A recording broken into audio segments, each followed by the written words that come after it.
Acupuncture teaches you don't have to work through mind to help somebody. You don't have to work through their brain. You can work through their whole being.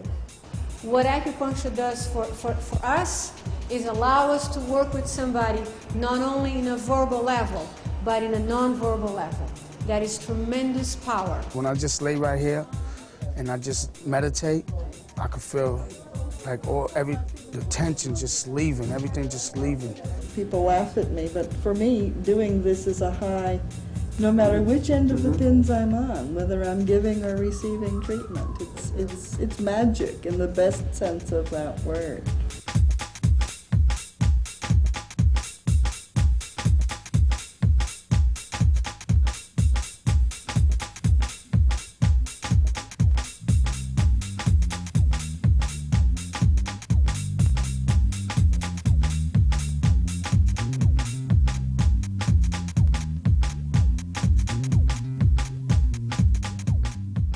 First, we were using methadone to help patients detox, and then after several years, we implemented the acupuncture. And so when we implemented the acupuncture, I thought it was quite strange to use needles on people's ears for addiction. And from what I noticed, our clients really liked the acupuncture. It really helped them to alleviate a lot of the discomforts that they were going through, especially when they were detoxing from methadone. They were down to like 5 milligrams, and so they had all these fears and anxieties about letting go. And when they tried the acupuncture, it really helped to calm those fears and help to relax them. And so they kept on coming back every day, receiving the acupuncture until they were totally drug-free. When we started using the acupuncture, it was 1974, and we is the appropriate term because there are a number of people here who were starting the process. I think none of us were clear how well it would work, and we viewed acupuncture as a sort of metallic version of methadone, that it was something that would make people feel better temporarily. And the idea being if you made people feel better temporarily, then perhaps that would push them over the edge into general behavioral change. That's not a very good theory, but it was certainly a common one at the time. And it took us a while to realize that acupuncture had its own reality, its own nature. The whole concept of how change comes about and so on, I think the acupuncture gradually educated us and educates other people. How many times you were working with somebody, or not even working sometimes, you're just with a friend, and that person can either bring you down or bring you up, and you leave that interaction with a certain baggage. It can be a positive baggage, it can be a negative baggage. As persons involved in transformation of individuals, you need to learn how to deal with that baggage so that you don't just deliver to the next person. You know what I mean? And you know about that. You have debriefing groups, you have venting opportunities, you have supervision, but now there's another technique that accesses you in spite of ourselves. That's really what acupuncture does. It reaches us in spite of ourselves because it is nonverbal. It's not a technique that says you are going to be in control because you say yes or no. It's a technique that says you're going to be in control because your body is balanced. Acupuncture can be done in a variety of settings. It can be done in a harm reduction context, in a recovery context, in a detoxification place. It can be done in settings that when folks are living with AIDS, HIV positive, when folks are dealing with mental illness, when folks are dealing with trauma, when folks are dealing with a variety of complexity of issues that are threatening to their lives at the same time. For instance, has been very successfully done in prisons, in shelters, where actually we don't even have a complete diagnosis of what is going on with an individual. The technique itself is very simple, it produces immediate results, and the treatment takes about half an hour, 45 minutes. It's a person-centered treatment. It's going to look to produce balance where balance doesn't exist. It's going to look to build strength where lives are very fragile. The 5 points that we train here are not only for detoxification, but also for relapse prevention and for stress management. One of the points that people learn is the sympathetic point. That particular point, you're placing your acupuncture needle parallel to this ridge that goes directly into the ear. That particular point, sympathetic, helps with stress, it helps with tension, and it also helps in the digestion area.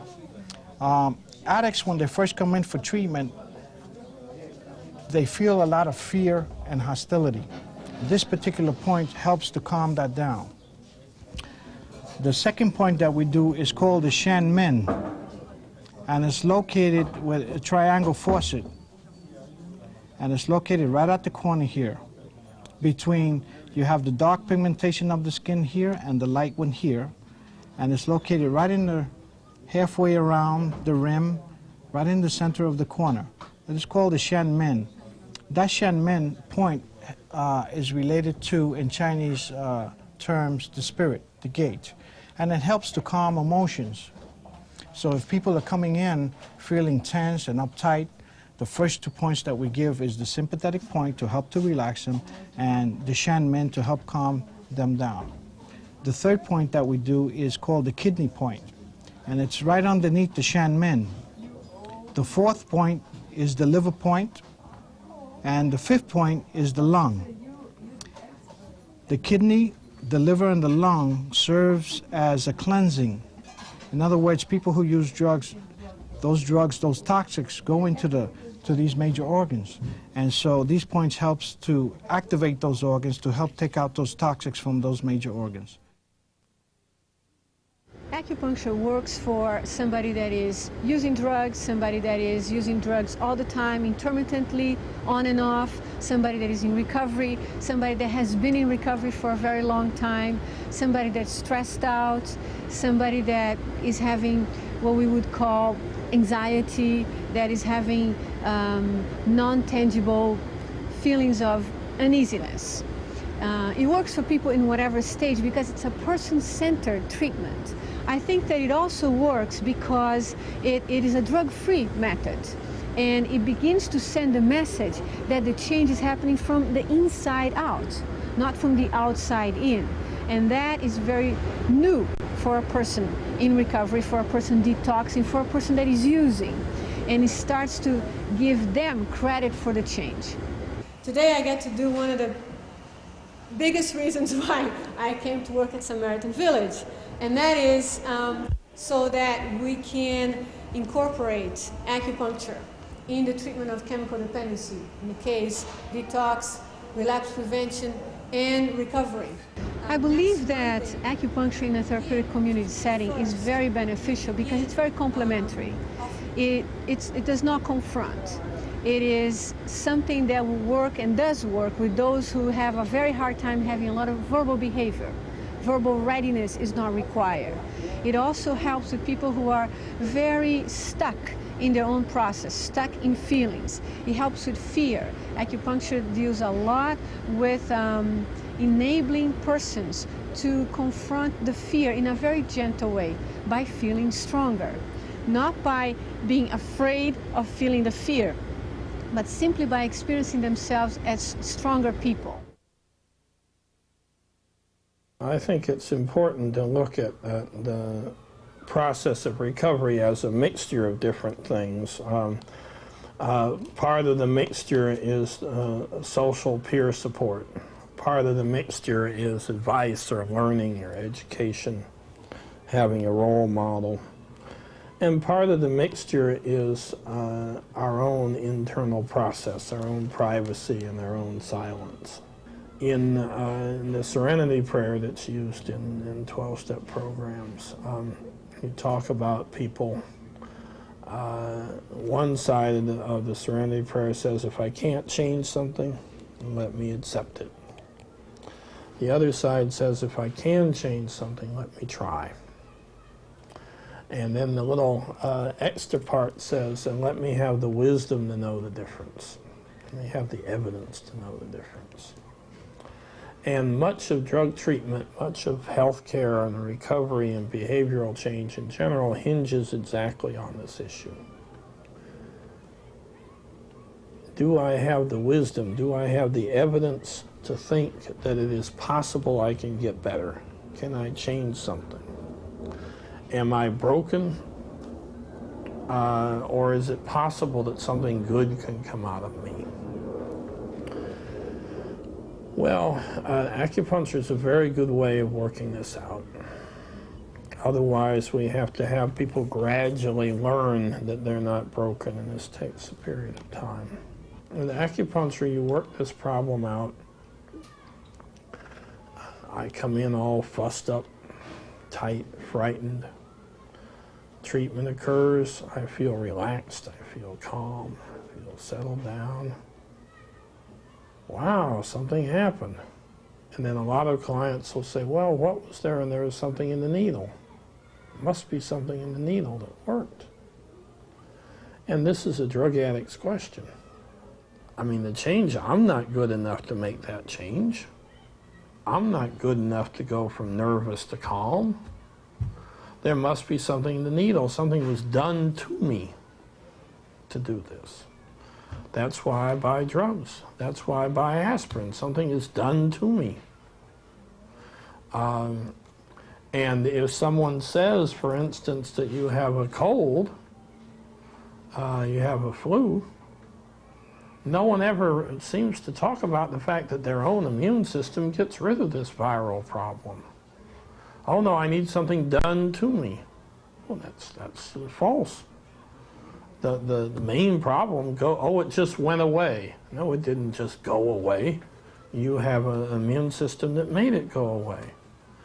But we're very attached to the consumer's concept, right? That there's nothing good in here, so I have to buy all this stuff out here. And so there must be something in the needle. There must be something good in the needle. Well, the person comes back 2 days later. I don't deserve to relax today. I did so many bad things. I did so much problem. Needles don't care. Person settles down anyway. And now I realize there's not only something good inside me, something with potential for relaxation, real value, but what is inside me is totally forgiving. Even though there's a sin, a layer of sin up on my head somewhere, what is inside me forgives me. Every time. The person says, wow, just within me in 10 minutes of this treatment, I can see that I can be thoughtful, I can relax, I can have quiet space, I can forgive myself, I can be quiet and calm even though I was a bad person 2 hours before. Wow, all these things are there. I should try to grow up. Right? I may be better than I thought I was. I should try to grow up and get a job and make friends and talk to people. My job is to teach them the 5-point location and to not only teach them, but also to work with them with their fears. They have a lot of fears about inserting needles into people they have never met before. So we sort of like do a little exercise in the training room. They're asked to place it into plastic ears. So they learn the points. Once they learn the points, but they're using the plastic ear as a model. And then after they learn that, what I do is I give them some acupuncture points so they can take home needles, so they can take home and they can practice at home on a potato or on a orange or anything that they can insert it in. And then after that, we have them pair up, so they work as partners. And then when they're working as partners, they're able to insert the needles in their partner. And after they finish doing that, they look at their point location to see if their points are correct. And if they're not, and then they're taught, you know. After a couple of days, they're able to come downstairs here to the clinic, and they start doing patients. Once he sticks me and I lay back, I feel real relaxed. Like right now, all this pain, it seems like it's just, the evil just comes right out of me or something. It makes me feel good, like I'm baptized. It makes me feel real good. In a harm reduction context, acupuncture is also very conducive to help building the group, building the relationship that those settings are looking to do. It begins to break the isolation of the drug user. It begins to provide that context in which bonding takes place. It actually is a very good vehicle for furthering the social dimension that is so essential for support, for mirroring, for understanding of what that process of change is.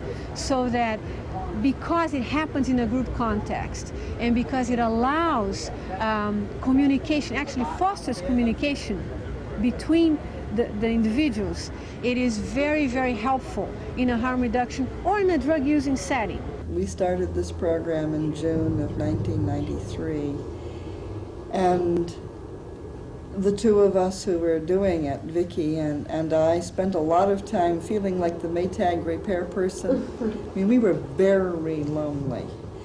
But since we realized this was a very new program to this community, wherever street fairs, block parties, health fairs, wherever anyone was tabling for needle exchange, not doing exchange, but handing out materials on what happened here. Some of us would take a box of needles and a box of alcohol pads, and we'd do what we called al fresco acupuncture. I mean, I had 15 people at the Lower Sida Fair in 1993 lined up on a curbstone, all with pins in their ears, which was probably a first, even for Lower Sida. And many of the people that first heard about us there are still coming back. So I think we've got a good thing going here. Initially, I found out about this through the needle exchange. I started coming here about 2 or 3 months ago, and I was coming a lot before I really started to get it together as far as like the recovery thing, because I was still using them. But I was coming here regularly, and I was noticing that it was having an effect even so. And now that I've been clean for a couple of weeks, of course, the effects are even better. Like I said, when I first started coming, I wasn't clean, I was still using. But I found that, coming here and regularly, it was like, I'm not sure exactly how to describe it, but it was like, well, just making a regular effort, to think about it. Even though I wasn't like ready, I was, obviously I knew that I had a problem and that I needed to deal with it. I think that the acupuncture has made a really big difference in, just the methadone alone is not enough. I don't really think for anybody. I know it's not for me, because it's only taking care of one aspect. It's not dealing with how you got there. In addition to the impact that it has to the clients themselves, acupuncture also has an impact in the institutions, in the settings in which it is. It produces balance in those settings. It avoids burnout of staff because being nonverbal, because of being a non-confrontative method. It allows it's a very user-friendly method, so that it allows the staff to also have a non-verbal way of reaching the same clients that they're usually working on a verbal level. One way of understanding addiction is to compare it to adolescence. Adolescence is nature's method of going from dependence to independence. Most adults look at adolescence very negatively, and that it is a crass, difficult time. The questions that an adolescent asks and the questions that a newly sober person asks are very similar. What do I look like? What am I going to be like when I'm all grown up, when I'm all sober? Will anybody like me? Will I like me? Will there be any place for me? Does all this mean anything? Aren't my troubles, aren't my pimples so big that everything else is just small beside it? Aren't my sins so big that how can anything overcome those things? And if you have a helpful parent that says, oh no, you're a good-looking kid, your pimples aren't very big, pimple suddenly gets bigger. because these are things that cannot be solved by outside advice. They have to be solved by having a slow realization of who you are from inside, from a consciousness. So acupuncture is one of the very few ways, because a person in this situation can't learn yoga or Tai Chi, or they can't learn any meditation. They don't have any ego strength, any sense of anchoring to learn that. So I'm going to teach you a similar skill. The skill of being quiet, of being natural, animal skill, simple, direct, whole body skill. We offer acupuncture here at GMHC as part of SUS's services, and SUS is a substance use counseling and education, and we offer an acupuncture clinic 4 evenings a week. Monday through Thursday from 5 to 6:30. We offer it at that time because we find that it's easier for people to come in. A lot of the people are working, and a lot of them are coming in for individual assessments, they're coming in for counseling, they're coming in for group services, and the acupuncture is a real useful thing to happen before the services begin. Breathe in and let it go. What I see a lot is when people come in here, they're not necessarily ready to talk about any kind of specific problem. Like they'll come here saying that it was suggested to them that they come and get an acupuncture treatment, that it might be helpful for them. They won't lead on to necessarily in the beginning what it's about, but it seems to have a big connection with the services that we provide, that people are looking to make some kind of changes and they don't know where to start talking about it. And if they come here and say they're here for acupuncture, it's the beginning of them just being here, and then the conversations about why they're really here begin to happen. I started coming like twice a week, but now I try to come 3 or 4 times a week, and I just come here, they stick me, don't even feel it. As long as you relax, you breathe in, breathe out, they put them in. And sometimes I just like zonk out for like 45 minutes to an hour, and then I wake up and I'm just ready to go and run a marathon for like a day or 2. I sleep better. I have no more cocaine or alcohol addictions. I've given up smoking. I sleep well. And just much more even. My patience and level of tolerance has increased. I'm much more focused. And this gives me time to think about things I would normally never entertain. Let's face it, how many people just sit in a chair for an hour doing nothing? But here, you put them in and you just let your mind run free, and it works. I talk a lot. Talking is real important for me. And to see that there's another side of giving to a person in a nonverbal way was new for me. I said to myself, how can this work? If I don't talk to him, how can I know what's going on with a person? And they asked me to believe in the process of allowing the treatment to be nonverbal. And through that, I saw that in time, people started trusting me. I feel like giving the acupuncture is me being able to give something to someone else that, not that I have, but that I can play a part in. And that kind of works for me. The farmer, for instance, will plant seeds in the autumn.